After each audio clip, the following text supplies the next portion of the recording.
ದೀದಿ ಕಣ್ಣೆದುರೇ ಅಭಿಷೇಕ್ ಬ್ಯಾನರ್ಜಿಗೆ big shock. ನಡು ರಸ್ತೆಯಲ್ಲಿ ಕಲ್ಲು ಮೊಟ್ಟೆ ತೂರಾಟ. ಬಂಗಾಳದಲ್ಲಿ ಭುಗಿಲೆದ್ದ ಆಕ್ರೋಶ. ದುರಹಂಕಾರದ ಕೋಟೆಗೆ ಬಿತ್ತು ಕನ್ನ. ನಮಸ್ಕಾರ ವೀಕ್ಷಕರೇ. ಪ್ರಜಾಪ್ರಭುತ್ವದಲ್ಲಿ ಅಧಿಕಾರ ಅನ್ನೋದು ಜನರಿಗಾಗಿ ಇರಬೇಕಾಗಿದೆ ಹೊರತು ಜನರನ್ನ ಹೆದರಿಸೋದಕ್ಕಲ್ಲ. ಒಂದು ವೇಳೆ ಅಧಿಕಾರದ ಮದದಲ್ಲಿ ಜನಸಾಮಾನ್ಯರನ್ನ ತುಳಿಯೋದಕ್ಕೆ ಹೋದರೆ ಒಂದಲ್ಲ ಒಂದು ದಿನ ಅದೇ ಜನಸಾಮಾನ್ಯರು ಸಿಡಿದೆದ್ದಾಗ ಎಂಥ ಬಲಾಢ್ಯ ನಾಯಕನಾದರೂ ತಲೆ ತಗ್ಗಿಸಬೇಕಾಗತ್ತೆ. ಇಷ್ಟು ವರ್ಷಗಳ ಕಾಲ ಪಶ್ಚಿಮ ಬಂಗಾಳದಲ್ಲಿ ಅಕ್ಷರಶಃ ಒಬ್ಬ ಯುವರಾಜನಂತೆ ಮೆರಿತಾಗಿದ್ದ, ಇಡೀ ರಾಜ್ಯದ ಪೊಲೀಸ್ ವ್ಯವಸ್ಥೆಯನ್ನು ತನ್ನ ಜೇಬಿನಲ್ಲಿಟ್ಟುಕೊಂಡಿದ್ದ ತೃಣಮೂಲ ಕಾಂಗ್ರೆಸ್ನ ಪ್ರಭಾವಿ ನಾಯಕ ಅಭಿಷೇಕ್ ಬ್ಯಾನರ್ಜಿ, ಅರ್ಥಾತ್ ಮಮತಾ ಬ್ಯಾನರ್ಜಿಯ ಸೋದರಳಿಯ ಅಭಿಷೇಕ್ ಬ್ಯಾನರ್ಜಿ ಅವರಿಗೆ ಇದೀಗ ಅಕ್ಷರಶಃ ಇಂತಹದ್ದೇ ಒಂದು ಘನಘೋರ ಮುಖಭಂಗವಾಗಿದೆ. ವೀಕ್ಷಕರೇ, ಬಂಗಾಳದ ರಾಜಕೀಯ ಚಿತ್ರಣ ಬದಲಾದ ಬೆನ್ನಲ್ಲೇ ಜನರ ಮನಸ್ಥಿತಿಯಲ್ಲಿದ್ದಂತಹ ದಶಕಗಳ ಕಾಲ ಭಯವೂ ಕೂಡ ಈಗ ಮಾಯವಾಗಿದೆ. ಕೋಲ್ಕತ್ತಾದ ನಡು ರಸ್ತೆಯಲ್ಲೇ ಅಭಿಷೇಕ್ ಬ್ಯಾನರ್ಜಿ ಅವರ ಬೆಂಗಾವಲು ಪಡೆಯ ಮೇಲೆ ದಿಢೀರನೆ ಸಾವಿರಾರು ಜನರ ಗುಂಪೊಂದು ಮುಗಿಬಿದ್ದಿದೆ. ಕೇವಲ ಧಿಕ್ಕಾರಕ್ಕೋಗೋದಕ್ಕಷ್ಟೇ ಸೀಮಿತವಾಗದ ಈ ಆಕ್ರೋಶಿತ ಜನತೆ ಅಭಿಷೇಕ್ ಬ್ಯಾನರ್ಜಿಯ ವಾಹನದ ಮೇಲೆ ಕಲ್ಲುಗಳ ಮತ್ತು ಮೊಟ್ಟೆಗಳ ಮಳೆಯನ್ನು ಸುರಿಸಿದ್ದಾರೆ. ಇಡೀ ರಸ್ತೆಯಲ್ಲಿ ಅಕ್ಷರಶಃ ಅರಾಜಕತೆ ಸೃಷ್ಟಿಯಾಗಿತ್ತು. ಅಷ್ಟಕ್ಕೂ ಇಷ್ಟು ವರ್ಷ ದೀದಿಯ ಹೆಸರೇಳಿ ಇಡೀ ಬಂಗಾಳವನ್ನು ನಡುಗಿಸ್ತಾ ಇದ್ದ ಅಭಿಷೇಕ್ ಬ್ಯಾನರ್ಜಿಯ ಮೇಲೆ ಏಕಾಏಕಿ ಈ ಮಟ್ಟದ ದಾಳಿ ನಡೆದಿದ್ಯಾಕೆ? ಬಿಗಿ ಭದ್ರತೆಯ ನಡುವೆಯೂ ನಡು ರಸ್ತೆಯಲ್ಲಿ ಮೊಟ್ಟೆ ಕಲ್ಲು ತೂರುವಷ್ಟು ಧೈರ್ಯ ಸಾಮಾನ್ಯ ಜನ ಮಾಡಿದ್ಯಾಕೆ? ಟಿಎಂಸಿ ಸಿಂಡಿಕೇಟ್ ದಬ್ಬಾಳಿಕೆಗೆ ಬೇಸತ್ತಿದ್ದ ಜನತೆ ಇದೀಗ ಹೊಸ ಆಡಳಿತದ ಬೆಂಬಲದೊಂದಿಗೆ ಸೇಡು ತೀರಿಸಿಕೊಳ್ತಾ ಇದ್ದಾರಾ? ಮತ್ತು ಈ ಘಟನೆಯಿಂದ ತೀವ್ರ ಮುಖಭಂಗ ಅನುಭವಿಸಿರುವ ಮಮತಾ ಬ್ಯಾನರ್ಜಿಯವರ ಮುಂದಿನ ನಡೆ ಏನು? ಬನ್ನಿ ಇವತ್ತಿನ ಈ ಡೀಟೇಲ್ಡ್ ಡಾಕ್ಯುಮೆಂಟರಿ ವಿಡಿಯೋದಲ್ಲಿ ಬಂಗಾಳದ ಬೀದಿಗಳಲ್ಲಿ ಭುಗಿಲೆದ್ದಿರುವ ಈ ಮಹಾಸ್ಫೋಟದ ಮಹಾ ಆಕ್ರೋಶದ ಪ್ರತಿಯೊಂದು ಎಳೆಯನ್ನ ಬಿಚ್ಚಿಡೋಣ. ಈ ವಿಡಿಯೋ ಪ್ರತಿಯೊಬ್ಬ ಭಾರತೀಯನಿಗೂ ಮತ್ತು ಎಸ್ಪೆಷಲಿ ಮಮತಾ ಬ್ಯಾನರ್ಜಿ ವಿರೋಧಿಸೋರಿಗೆ ಈ ವಿಡಿಯೋವನ್ನು ನಿಮ್ಮ ವಾಟ್ಸ್ಆ್ಯಪ್ ಮತ್ತು ಫೇಸ್ಬುಕ್ ಗ್ರೂಪ್ಗಳಲ್ಲಿ ಶೇರ್ ಮಾಡಿ. ಜೊತೆಗೆ ಎಲ್ಲೂ ಕೂಡ ವಿಡಿಯೋವನ್ನು ಸ್ಕಿಪ್ ಮಾಡದೆ ಕೊನೆವರೆಗೂ ನೋಡಿ. ವೀಕ್ಷಕರೇ, ನಿಮಗೇನು ಅನ್ಸುತ್ತೆ? ಅಭಿಷೇಕ್ ಬ್ಯಾನರ್ಜಿ ಅವರ ಮೇಲೆ ನಡೆದ ಈ ಕಲ್ಲು ಮೊಟ್ಟೆ ತೂರಾಟ ದಶಕಗಳ ಭ್ರಷ್ಟಾಚಾರಕ್ಕೆ ಸಾರ್ವಜನಿಕ ಕೊಟ್ಟಿರುವಂತಹ ತಕ್ಕ ಶಾಸ್ತಿ, ತಕ್ಕ ಪಾಠ ಅಂತ ನಿಮಗನ್ಸುತ್ತಾ? ಅಧಿಕಾರ ಕಳೆದುಕೊಂಡ ಬೆನ್ನಲ್ಲೇ ಟಿಎಂಸಿ ನಾಯಕರು ಬೀದಿಗೆ ಬರೋದಕ್ಕೆ ಭಯ ಪಡ್ತಾ ಇರೋದು ಅವರ ಅಹಂಕಾರದ ಪತನವನ್ನು ಸೂಚಿಸ್ತಾ ಇದೆಯಾ? ಸುವೇಂದು ಅಧಿಕಾರಿಯವರ ಆಡಳಿತದಲ್ಲಿ ಸಾಮಾನ್ಯ ಜನರಿಗೆ ಈ ಮಟ್ಟದ ಧೈರ್ಯ ಬಂದಿರೋದು ಪ್ರಜಾಪ್ರಭುತ್ವದ ವಿಜಯನ? ನಿಮ್ಮ ಅತ್ಯಮೂಲ್ಯವಾದ ಮತ್ತು ನಿಖರವಾದ ಅಭಿಪ್ರಾಯಗಳನ್ನು ಕಮೆಂಟ್ ಬಾಕ್ಸ್ನಲ್ಲಿ ತಪ್ಪದೆ ತಿಳಿಸಿ. ಜೊತೆಗೆ ಈ ಭ್ರಷ್ಟಾಚಾರ ಮತ್ತು ಈ ದುರಹಂಕಾರದ ಆಡಳಿತ ಸಾಮ್ರಾಜ್ಯ ಪತನವಾಗಿರೋ ಈ ವಿಡಿಯೋ ಮತ್ತು ದೀದಿ ಕೋಟೆಯ ಧ್ವಂಸ ಅಂತ್ಯದ ಬಗೆಗಿನ ಸ್ಫೋಟಕ ರಿಪೋರ್ಟ್ ಪ್ರತಿಯೊಬ್ಬರಿಗೂ ತಲುಪುವಂತೆ ಈ ವಿಡಿಯೋವನ್ನು ನಿಮ್ಮ ವಾಟ್ಸ್ಆ್ಯಪ್ ಮತ್ತು ಫೇಸ್ಬುಕ್ ಗ್ರೂಪ್ಗಳಲ್ಲಿ ಮರೆಯದೆ ಶೇರ್ ಮಾಡಿ. ಜೊತೆಗೆ ನೀವಿನ್ನೂ ನಮ್ಮ ಯೂಟ್ಯೂಬ್ ಚಾನಲನ್ನು ಸಬ್ಸ್ಕ್ರೈಬ್ ಮಾಡ್ಕೊಂಡಿಲ್ಲ ಅಂತಂದರೆ ಈ ಕೂಡಲೇ ಸಬ್ಸ್ಕ್ರೈಬ್ ಮಾಡ್ಕೊಳ್ಳಿ. ಕೋಲ್ಕತ್ತಾ ಬೀದಿಗಳಲ್ಲಿ ರಣಾಂಗಣ, ಮೊಟ್ಟೆಗಳ ಸುರಿಮಳೆ. ವೀಕ್ಷಕರೇ, ಘಟನೆಯ ತೀವ್ರತೆಯನ್ನು ಅರ್ಥ ಮಾಡಿಕೊಳ್ಬೇಕಾದ್ರೆ ನಾವು ಈ ರಣರೋಚಕ ಕ್ಷಣಗಳತ್ತ ಒಮ್ಮೆ ಗಮನ ಹರಿಸಬೇಕು. ಅಭಿಷೇಕ್ ಬ್ಯಾನರ್ಜಿ ಅವರು ಎಂದಿನಂತೆ ತಮ್ಮ ಬೃಹತ್ ಬೆಂಗಾವಲು ವಾಹನಗಳ ಜೊತೆ ಕೋಲ್ಕತ್ತಾದ ಪ್ರಮುಖ ರಸ್ತೆಗಳಲ್ಲಿ ಸಂಚರಿಸ್ತಾಗಿದ್ರು. ಇಷ್ಟು ದಿನ ಅವರ ವಾಹನ ಬಂದರೆ ಇಡೀ ರಸ್ತೆನೇ ಬ್ಲಾಕ್ ಮಾಡಿ ಸಾಮಾನ್ಯ ಜನರನ್ನು ಗಂಟೆಗಟ್ಟಲೆ ಕಾಯಿಸಲಾಗ್ತಾ ಇತ್ತು. ಆದರೆ ಇದೀಗ ರಾಜ್ಯದಲ್ಲಿ ಸುವೇಂದು ಅಧಿಕಾರಿಯವರ ಆಡಳಿತ ಆಗಿದೆ. ವಿಐಪಿ ಸಂಸ್ಕೃತಿಗೆ ಬ್ರೇಕ್ ಬಿದ್ದಿದೆ. ಅಭಿಷೇಕ್ ಬ್ಯಾನರ್ಜಿಯ ವಾಹನ ಜನನಿಬಿಡ ಪ್ರದೇಶಕ್ಕೆ ಬರ್ತಾ ಇದ್ದಂತೆ ಅಲ್ಲಿದ್ದ ಸಾವಿರಾರು ಯುವಕರು ಮತ್ತು ಸಾರ್ವಜನಿಕರು ದಿಢೀರನೆ ವಾಹನವನ್ನು ಮುತ್ತಿಗೆ ಹಾಕ್ತಾರೆ.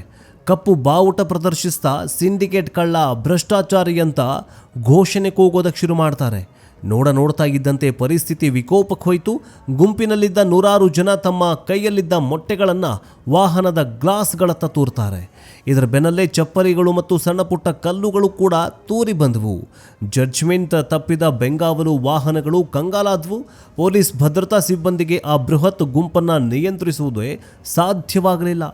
ಅಭಿಷೇಕ್ ಬ್ಯಾನರ್ಜಿ ಅವರು ಕಾರಿನ ಒಳಗೆ ಕುಳಿತುಕೊಂಡು ತಮ್ಮ ಮೇಲಾಗ್ತಾ ಇರುವ ಈ ಆಕ್ರೋಶದ ಸುರಿಮಳೆಯನ್ನು ಅಸಹಾಯಕರಾಗಿ ನೋಡುವಂತಾಯಿತು. ಆಕ್ರೋಶದ ಅಸಲಿ ಕಾರಣ ಏನು?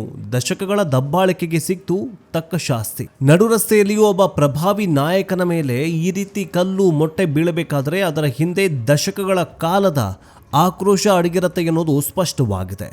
ವೀಕ್ಷಕರೇ, ಟಿಎಂಸಿ ಆಡಳಿತವಿದ್ದಾಗ ಬಂಗಾಳದಲ್ಲಿ ಕಟ್ ಮನಿ ಅಥವಾ ಕಮಿಷನ್ ದಂಧೆ ವಿಪರೀತವಾಗಿತ್ತು. ಸಾಮಾನ್ಯ ಮನುಷ್ಯನೊಬ್ಬ ಸಣ್ಣದೊಂದು ಮನೆ ಕಟ್ಟಬೇಕಾದ್ರೂ ಸ್ಥಳೀಯ TMC ಪುಡಾರಿಗಳಿಗೆ ಹಪ್ತ ಕೊಡಬೇಕಾಗಿತ್ತು. ಇಲ್ಲಿ ನೋಡಿ ಎಂಥ ಕೆಟ್ಟ ಸಂಸ್ಕೃತಿ ಪಶ್ಚಿಮ ಬಂಗಾಳದಲ್ಲಿತ್ತಂದರೆ, ಇಲ್ಲಿ ಮನೆ ಕಟ್ಟಬೇಕಾದ್ರೆ ಪರ್ಮಿಷನ್ಗೋಸ್ಕರ ಅಧಿಕಾರಿಗಳಿಗೆ, ಈ ಗೌರ್ಮೆಂಟ್ ಸರ್ವೆಂಟ್ಗಳಿಗೆ ದುಡ್ಡು ಕೊಡಬೇಕಾಗಿರೋ ಸಂಪ್ರದಾಯ ನಿಮ್ಮಲ್ಲೂ ಇದೆ, ನಮ್ಮ ಕರ್ನಾಟಕದಲ್ಲೂ ಇದೆ, ಇಡೀ ಭಾರತ ದೇಶಾದ್ಯಂತ ಇದೆ. ಬರೀ ಭಾರತ ಯಾಕೆ, ಇಡೀ ವಿಶ್ವಾದ್ಯಂತ ಎಲ್ಲ ಕಂಟ್ರಿಗಳಲ್ಲಿ, ದೇಶಗಳಲ್ಲಿ ಇದೆ. ಆದರೆ ನಮ್ಮ ಭಾರತದಲ್ಲಿ ಒಂದೇ ಒಂದು ರಾಜ್ಯ ಅಂತ ಅನಿಸುತ್ತೆ, ತನ್ನ ಮನೆ ಜಾಗದಲ್ಲಿ, ತನ್ನ ಜಾಗದಲ್ಲಿ, ಸ್ವಂತ ಜಾಗದಲ್ಲಿ ಮನೆ ಕಟ್ಟಬೇಕಾದ್ರೂ ಕೂಡ ಚಂದ ವಸೂಲಿ ಅಂದರೆ ಹಫ್ತಾ ಕೊಡಬೇಕಾಗಿತ್ತು ಈ TMC ಪುಡಾರಿಗಳಿಗೆ ಅಂತಂದರೆ ನೀವು ನಂಬ್ತೀರಾ? ನಂಬಲೇಬೇಕು. ಅಂಥ ಕೆಟ್ಟ ಸಂಸ್ಕೃತಿ ಪಶ್ಚಿಮ ಬಂಗಾಳದಲ್ಲಿ ಬೆಳೆದಿತ್ತು. ಬರೀ ಹಫ್ತಾ ಕೊಡೋದಷ್ಟೇ ಅಲ್ಲ, ಈ TMC ಪುಡಾರಿಗಳು ಎಲ್ಲಿ ಬೊಟ್ಟು ಮಾಡಿ ತೋರಿಸ್ತಾರೋ ಆ ಅಂಗಡಿಗೆ ಹೋಗಿ ನೀವು ಈ ಜಲ್ಲಿಕಲ್ಲು ಇಂದ ಹಿಡ್ಕೊಂಡು ದೊಡ್ಡ ದೊಡ್ಡ ಈ ಮನೆಗೆ ಬಣ್ಣ ಯಾವ ರೀತಿ ಹಚ್ಚಬೇಕು, ಯಾವ ಬಣ್ಣ ಹಚ್ಚಬೇಕು ಅನ್ನೋದನ್ನು ಕೂಡ ಇವರೇ ಡಿಸೈಡ್ ಮಾಡಿ ಅದೇ ಅಂಗಡಿ ತೊಗೊಳ್ಬೇಕು ಅನ್ನುವಂತಹ ಕಂಡೀಷನ್ಗಳನ್ನು ಹಾಕ್ತಾಗಿದ್ರು ಈ ಪುಡಾರಿಗಳು.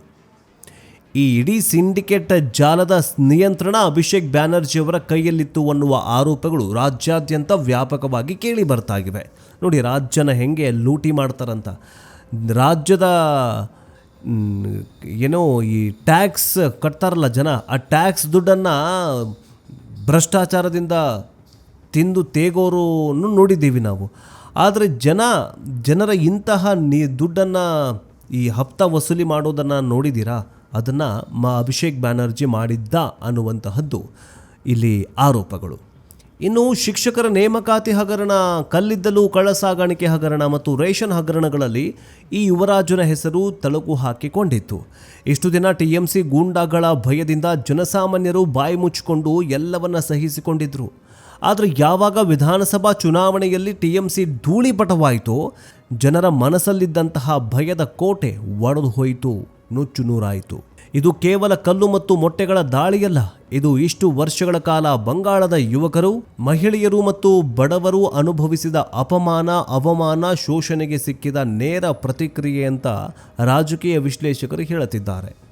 ಈ ಘಟನೆಯ ನಂತರ TMC ನಾಯಕರು ರಾಜ್ಯದಲ್ಲಿ ಕಾನೂನು ಸುವ್ಯವಸ್ಥೆ ಹದಗೆಟ್ಟಿದೆ, ನಮ್ಮ ನಾಯಕರ ಮೇಲೆ ದೊಡ್ಡ ಕಲ್ಲು ತೂರಾಟವಾಗ್ತಾ ಇದೆ, ನಮ್ಮ ನಾಯಕರಿಗೆ ಭದ್ರತೆ ಇಲ್ಲ ಅಂತ ಬೊಬ್ಬೆ ಹೊಡೆಯೋದಕ್ಕೆ ಶುರು ಮಾಡಿದ್ದಾರೆ. ಆದರೆ ವಾಸ್ತವದ ಚಿತ್ರಣ ಬೇರೆಯೇ ಇದೆ. ಸಾರ್ವಜನಿಕರ ತಾಳ್ಮೆಯ ಕಟ್ಟೆ ಒಡೆದಾಗ ಎಂಥ ಭದ್ರತೆಯೂ ಕೆಲಸ ಮಾಡೋದಿಲ್ಲ.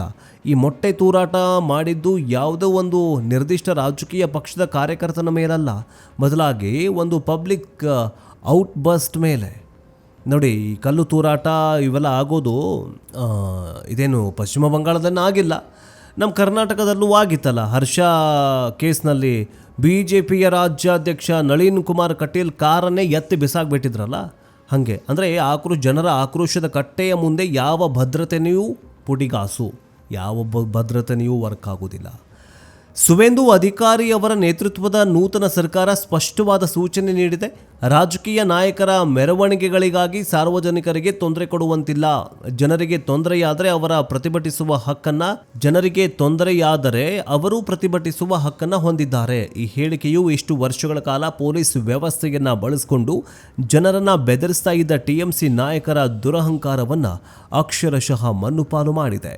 ಅಭಿಷೇಕ್ ಬ್ಯಾನರ್ಜಿ ಅವರ ಮೇಲಾದ ಈ ದಾಳಿ ಕೇವಲ ಒಬ್ಬ ವ್ಯಕ್ತಿಯ ಮೇಲಾದ ದಾಳಿಯಲ್ಲ, ಇದು ಇಡೀ ತೃಣಮೂಲ ಕಾಂಗ್ರೆಸ್ ಪಕ್ಷದ ಭವಿಷ್ಯದ ಮುನ್ಸೂಚನೆಯಾಗಿದೆ. ಈ ಘಟನೆಯ ದೃಶ್ಯಗಳು ಸೋಷಿಯಲ್ ಮೀಡಿಯಾದಲ್ಲಿ ವೈರಲ್ ಆಗ್ತಾ ಇದ್ದಂತೆ TMCಯ ಇತರೆ ಪ್ರಭಾವಿ ನಾಯಕರು ಬೆಚ್ಚಿ ಬಿದ್ದಿದ್ದಾರೆ. ಇಷ್ಟು ದಿನ ಬಂಗಾಳದ ಬೀದಿಗಳಲ್ಲಿ ರಾಜಾರೋಷವಾಗಿ ತಿರುಗಾಡ್ತಾ ಇದ್ದ ಗೂಂಡಾಗಳು ಹಾಗೂ ಭ್ರಷ್ಟ ನಾಯಕರು ಇದೀಗ ತಮ್ಮ ಮನೆಗಳಲ್ಲೇ ಅಜ್ಞಾತ ವಾಸ ಅನುಭವಿಸುತ್ತಿದ್ದಾರೆ. ಸಾರ್ವಜನಿಕವಾಗಿ ಕಾಣಿಸ್ಕೊಂಡ್ರೆ ನಮಗೂ ಇದೇ ಗತಿ ಆಗಬಹುದು ಅನ್ನುವ ಭಯ ಅವರನ್ನು ಕಾಡ್ತಾ ಇದೆ. ಮತ್ತೊಂದು ಕಡೆ ಮಮತಾ ಬ್ಯಾನರ್ಜಿ ಅವರು ತಮ್ಮ ಉತ್ತರಾಧಿಕಾರಿ ಎನಿಸಿಕೊಂಡಿದ್ದ ಅಳಿಯನಿಗೆ ಈ ಮಟ್ಟದ ಮುಖಭಂಗವಾಗಿರುವುದನ್ನು ಅರಗಿಸಿಕೊಳ್ಳಲಾಗದೆ ತೀವ್ರ ಹತಾಶೆಗೊಳಗಾಗಿದ್ದಾರೆ. ಅಲ್ಪಸಂಖ್ಯಾತರ ಓಲೈಕೆ ಹಾಗೂ ಭ್ರಷ್ಟಾಚಾರದ ಮೂಲಕ ಕಟ್ಟಿದ್ದ ಈ ಸಾಮ್ರಾಜ್ಯ ಇದೀಗ ಜನರ ಸಿಟ್ಟಿನ ಜ್ವಾಲೆಗೆ ಅರಗಿನ ಮನೆ ಥರ ಕರಗಿ ನೀರಾಗ್ತಾಗಿದೆ. ವೀಕ್ಷಕರೇ, ಒಟ್ಟಾರೆಯಾಗಿ ಹೇಳೋದಾದರೆ ಅಧಿಕಾರ ಶಾಶ್ವತವಲ್ಲ, ಆದರೆ ಅವರ ನಂಬಿಕೆ, ಅರ್ಥಾತ್ ಈ ಜನರ ನಂಬಿಕೆ ಶಾಶ್ವತ. ಅಧಿಕಾರದಲ್ಲಿದ್ದಾಗ ಜನರನ್ನು ಕೀಳಾಕಂಡ್ರೆ ಅಧಿಕಾರ ಹೋದಾಗ ಅದೇ ಜನ ಮೊಟ್ಟೆ ಕಲ್ಲುಗಳ ಮೂಲಕ ಉತ್ತರ ಕೊಡ್ತಾರೆ ಎನ್ನುವುದಕ್ಕೆ ಬಂಗಾಳದ ಈ ಘಟನೆಗೆ ಜೀವಂತ ಸಾಕ್ಷಿ. ದಶಕಗಳ ಸಿಂಡಿಕೇಟ್ ದಬ್ಬಾಳಿಕೆಯಿಂದ ಮುಕ್ತವಾದ ಈ ಬಂಗಾಳ ಇದೀಗ ಹೊಸ ಉಸಿರು ತೆಗೆದುಕೊಳ್ಳುತ್ತಾಗಿದೆ. ವೀಕ್ಷಕರೇ, ನಿಮಗೇನನ್ಸುತ್ತೆ? ಅಭಿಷೇಕ್ ಬ್ಯಾನರ್ಜಿ ಅವರ ಮೇಲೆ ನಡೆದ ಈ ಕಲ್ಲು ಮೊಟ್ಟೆ ತೂರಾಟ ದಶಕಗಳ ಭ್ರಷ್ಟಾಚಾರಕ್ಕೆ ಸಾರ್ವಜನಿಕ ಕೊಟ್ಟಿರುವಂತಹ ತಕ್ಕ ಶಾಸ್ತಿ, ತಕ್ಕ ಪಾಠ ಅಂತ ನಿಮಗನ್ಸುತ್ತಾ? ಅಧಿಕಾರ ಕಳೆದುಕೊಂಡ ಬೆನ್ನಲ್ಲೇ TMC ನಾಯಕರು ಬೀದಿಗೆ ಬರೋದಕ್ಕೆ ಭಯ ಪಡ್ತಾ ಇರೋದು ಅವರ ಅಹಂಕಾರದ ಪತನವನ್ನು ಸೂಚಿಸ್ತಾ ಇದೆಯಾ? ಸುವೇಂದು ಅಧಿಕಾರಿಯವರ ಆಡಳಿತದಲ್ಲಿ ಸಾಮಾನ್ಯ ಜನರಿಗೆ ಈ ಮಟ್ಟದ ಧೈರ್ಯ ಬಂದಿರೋದು ಪ್ರಜಾಪ್ರಭುತ್ವದ ವಿಜಯನ? ನಿಮ್ಮ ಅತ್ಯಮೂಲ್ಯವಾದ ಮತ್ತು ನಿಖರವಾದ ಅಭಿಪ್ರಾಯಗಳನ್ನು ಕಮೆಂಟ್ ಬಾಕ್ಸ್ನಲ್ಲಿ ತಪ್ಪದೆ ತಿಳಿಸಿ. ಜೊತೆಗೆ ಈ ಭ್ರಷ್ಟಾಚಾರ ಮತ್ತು ಈ ದುರಹಂಕಾರದ ಆಡಳಿತ ಸಾಮ್ರಾಜ್ಯ ಪತನವಾಗಿರೋ ಈ ವಿಡಿಯೋ ಮತ್ತು